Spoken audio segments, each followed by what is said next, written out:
مادرتون هسته؟ هسته. خدا باشه. مادر یگان با رنج نداره حیات. ممکن رنج اوندا باشیم خبر نداریم نه که نمیدونم. باره بخشش پرسیدی برای یگان حالتی که مادر رنج آورده؟ خیلی پرسیدگی هستم. میتونی حضور از مادر یگان اگر گناه کرده باشه بخش پرسی؟ چی بنا میپرسم همه وقت میپرسم مادر جانی عزیز چی خطایی کرده باشم در زندگی چی رنجی که شما را داده باشم از شما بخشش زیاد میپرسم. اگر پولدار شوی برای اوچت چی تحفه میدی؟ اگر پولدار شوم اوچم حج روی را نگذارینم. حجش رو یگان بار گفتن شما که مادر جان دوست دارید. برای چی نه ولی میتوانید حوزه نمی سخن بگید. مادر ما شما را دوست می‌داره. بارش دست از مادر یگان گناه کرده باشون بخشش نپرسیده باشه. خیلی ممکن شیده باشه که حوزه میتونید بخشش پرسین که مادر جان اگر گناه کرده باشه ما رو ببخش. چی بنه مادر جان چه گناهی کرده باشه ببخش ما که همه وقت میپرسیم که ما بخشش کرد. مادر داره؟ همین مادر عزیز دوست می‌داری؟ آه دوست می‌دارم. یگان بار مادر توسعه او چجون دوست می‌داری؟ آه. حوزه میتونی بگو. آه مادر جان دوست دارم. بچه جانی عزیز اگر باری من دلی نازک شما رو رنجانده باشم عذر میپرسم. اوچه جان دوست میدارم. یاسمین جان اگر سنبول شه برای اوچت چی می‌خری؟ گل. چی؟ گل. گل می‌خری؟ بهتره. مادر جان زمانه اگر یا که لحظه غم داده باشم مرا ببخش چون که خرد بودم به عقل بودم. مادر که نیستم من مجبور هستیم بازن تحفه گرفتیم پیشکی اکو مادر میشدن با عقل انسانیت بعد از 40 سال پره میشود با چخل غمخوری زیاد میکردیم دیگه. توزی میتونه بگه که مادر اگر یگان گناهی کرده باشه ما رو ببخش. اون در پیش روش میگی شاید همین نوا را بینم مادر. بخشی بسیار ما گناه کرده باشیم مادری عزیز. مادر داره؟ البته. مادر تا دوست می‌داری؟ البته. یگان بار مادر از که مادر دوست می‌داری. بله. میتونی حوزه بگی که اوشجون دوست می‌داری. اوچه جان دوست خیلی زیاد دوست می‌دارم. من همه وقت مادر ما دوست می‌دارم که من همه وقت میگم شون که دوستام می‌دارم. برای مادر چی می‌خوای بیشتر تحفه کنی؟ مادر خیلی چیز دست من میرسه ان شاء الله تفاش بود. مادر را باری شده است گفته باشین مادر جان دوست دارم و حوزه می‌تونم بگم. گفتگیم در یادم نیست که میگم مادر جان دوستم میدارم. کدام شما مادر تا بسیار دوست می‌داری؟ من. دوست می‌داری؟ بله. میتونی اوچه تا بگی که اوچه جان غم داده باشه من رو ببخش. بله. اوچه جان غم داده باشم بخشش. اوچه جان دوست ندارم. اوچه جان دوست ندارم. اوچه جان مرا ببخش. مادر هسته برادر عزیزم؟ آه. مادر تو دوست می‌داری؟ بله. مادر جان دوست می‌دارم.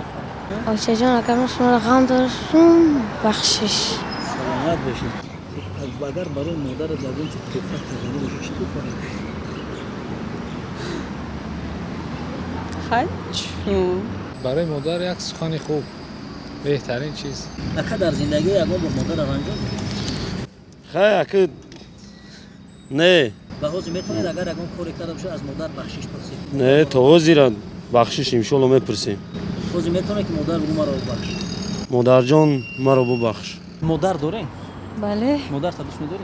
بله میتونی بگی اوشجون دوست می‌داری. اوچه جان دوستت میدارم.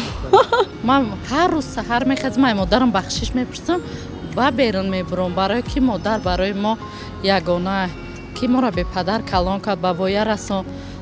بهترین تحفه برای مادر من این لحظه دیدار است با مادر که البته نزدش میروم به مهمانی. چیزی که میخواستم چیزی که خواهش داشته باشم برای مادر دارویمو نمیبخشیم برای که الله میگه رضاگی من در رضاگی پدر مادر همیشه در خدمتشون باشیم. مادر هستن اکن؟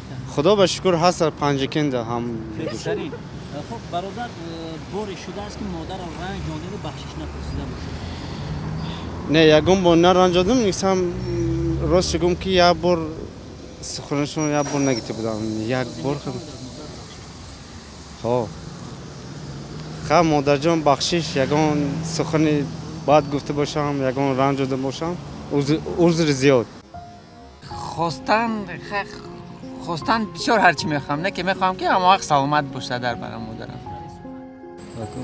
رنجاندن به خاطرم نیست نرنجاندیم. اگر در خردسالی ها نباشد بخشش پرسی هر دم. مادر جان من همه وقت شما را دوست می‌دارم. بچه جان دوستت می‌دارم. میتونید از مادر بخشش بپرسید. مادر جان اگر یگان خطایی کرده باشم از شما بسیار عذر می‌خواستم. مادر جان عزیز من شما را دوست می‌دارم. وقتی که اگزمین من دارم هم وقتا یادم برای مادر باشد زنگ نزده باشم و حاضی ای مادر جانم بخشش می‌پرسم برای زنگ نزدنم برای نپرسیدن مادر جانم. مقصد طلب بخش میکنیم ای مادر. مادر ما رو ببخش. چی تو فکر کردنیم؟ فقط سلامتی، یعنی صحت، عمری دراز، خوشحالی و خرسندی تمنا دارم. دستم رسد تمام چیزی روی دنیا را کردنم لازم. مادر جان من شما را دوست می‌دارم. مادر جان من همه وقت دوست می‌دارم. در پیش پاچه صدقه‌ام. مادر مرا ببخش اگر خطا کرده باشم. گفتی گپا هسته که بین فرزند مادر یگام نفهمی بخشش پرسیدم. ببخشی مادر جان هزارم بار بخشش که من رنجانده باشم بخشش نپرسیده باشم. کی مادر رو دوست نمی‌داره در دنیا؟ سلامت باشید. میتوانید حاضر بگین مادر جان دوست دارم. البته. مادر جان من شما رو خیلی دوست می‌دارم. مادر جان دوستت می‌دارم. مرا ببخش که گناه کرده باشم. مادر جان دوست دارم. مادر فقط خوشبختی ما رو می‌خواهد. همیشه در بالای سر ما و نبرگانش زنده و حیات باشد. بارش دست مادر تهان داده باشی و بخشش نپرسیده. نه غم دادگی هستی میخوای بخششم پرسیدی. حاضر میتونه که اگر یگان کاری کرده باشی دل مادر رنج بشه بگو که چه جان مرا با بخشش. آقا میتونه. که نکردم چه بگم. چی توفیق نیست که در مادر ارزنده نیست. جهان با ستاره بیاره کمتر است برای مادر. در زندگی کاری کردن یگان بود که از مادر بخشش نپرسیده. بله. حاضر میتونه از مادر بخشش پرسید. یا بخشش. مادر جان. مادر جان من شما را به نهایت دوست می‌دارم. من همیشه همین سخن رو تکرار میکنم. آچا جان من شما رو سخت دوست می‌دارم. خداوند عمری دراز شانتیه که صحت سلامت شانتیه که جان چی آرزوی هوس دارم با اوضاع و هوسشون برسنه که برای آنهایی که مادر دارند میگم خوش به حالشان و دولت‌ترین و خوشبخت‌ترین انسان‌ها هستند. امکان دارند که خدمت کنند، دعای مادر را گیرند.